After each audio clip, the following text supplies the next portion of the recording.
Kidlat News Updates. Ako po si Cesar Soriano para hatid ang mga nangungunang balita sa buong kapuluan ngayon. 3 suspek ang inaresto ng pulisya kaugnay ng pagpatay sa isang babae na natagpo ang nakasilid sa asul na maleta at itinapon sa isang creek sa barangay Tanyag, Taguig City. Ayon sa Taguig City Police Station, natukoy na ang pagkakakilanlan ng biktima sa tulong ng impormasyon mula sa mga concerned citizen na naging susi rin sa pagtunton sa pinangyarihan ng krimen.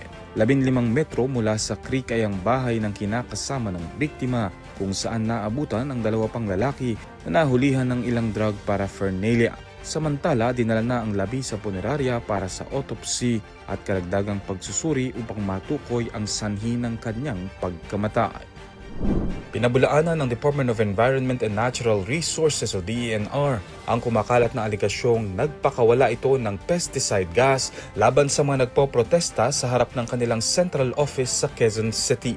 Ayon sa ahensya, ang mist na makikita sa isang viral video ay bahagi ng regular na defogging at disinfection activity na isinasagawa tuwing linggo. Nilinaw din ng DENR na hindi ito ginagamit para sa crowd control at walang anumang kemikal na itinutok sa mga rallyista. Iginiit din ng DENR na iginagalang nito ang karapatan ng mga mamamayan na magsagawa ng mapayapang pagtitipon. Samantala, ayon sa Quezon City Police District o QCPD, naging maayos at papayapang isinagawang protesta sa Visayas Avenue at wala silang naitalang anumang insidente. Nauwi sa tensyon ang ilang kilos protesta sa Commonwealth Avenue sa Quezon City ngayong Lunes kasabay ng pagdaraos ng State of the Nation Address o SONA ni Pangulong Ferdinand Marcos Jr. Libo-libong rallyista mula sa iba't ibang progresibong grupo ang nagtipon para sa tinaguriang People's SONA upang ilahad ang kanilang mga hinaing at panawagan sa pamahalaan. Mahigpit naman ang seguridad sa paligid ng batasang pambansa dahil sa inaasahang malalaking kilos protesta.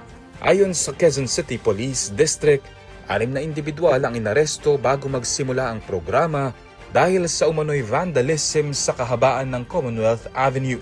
Samantala, namataan ang harapang komprontasyon ng mga pulis at mga nagpoprotesta sa ilang bahagi ng nasabing kalsada. Sa mga larawan at video na lumabas online, makikita ang pagtaas ng tensyon sa pagitan ng mga rallyista at mga otoridad habang nagpapatuloy ang kilos protesta.